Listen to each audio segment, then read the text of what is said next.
Assalamualaikum warahmatullahi wabarakatuh. Salam sejahtera, bersama saya Ahmad Harith dalam dokumentari khas yang akan membawa anda ke dalam dunia ilmu dan teknologi dalam generasi baharu. Dalam diam, kita melangkah, mencari sesuatu yang tidak kelihatan, namun mampu mengubah segalanya. Itulah ilmu.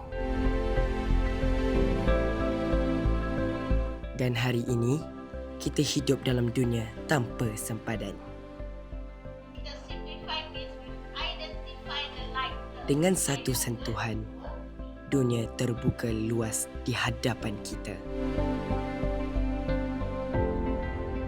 Teknologi bukan sekadar alat, ia adalah kuasa.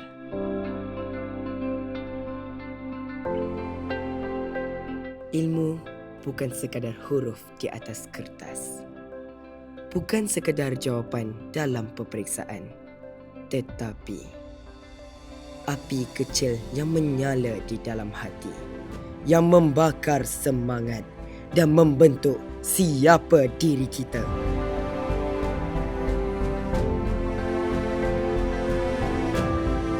Ilmu buat saya percaya saya boleh jadi lebih daripada apa yang orang nampak.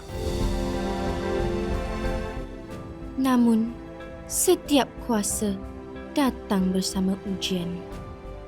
Teknologi yang sama boleh membina atau melalaikan.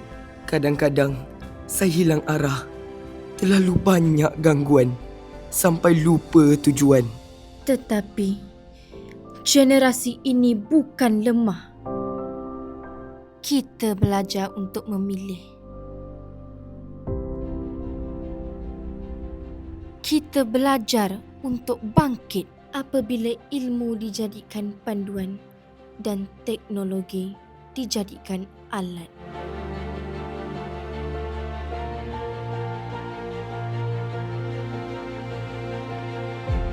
Kita tidak lagi dikawal oleh dunia. Kita yang menguasainya.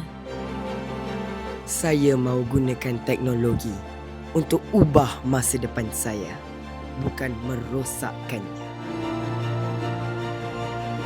Di tangan mereka terletaknya harapan.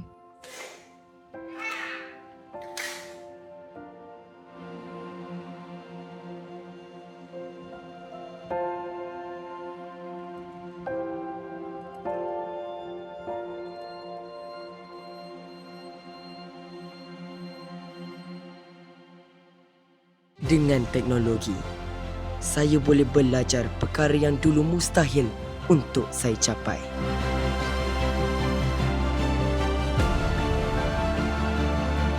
Di hati mereka Tersimpan kekuatan. Inilah generasi baharu. generasi yang tidak hanya bermimpi, tetapi berani mencipta realiti.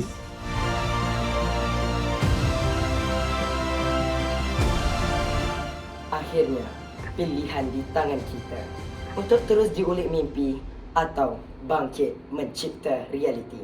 Kerana masa depan itu berada di tangan kita.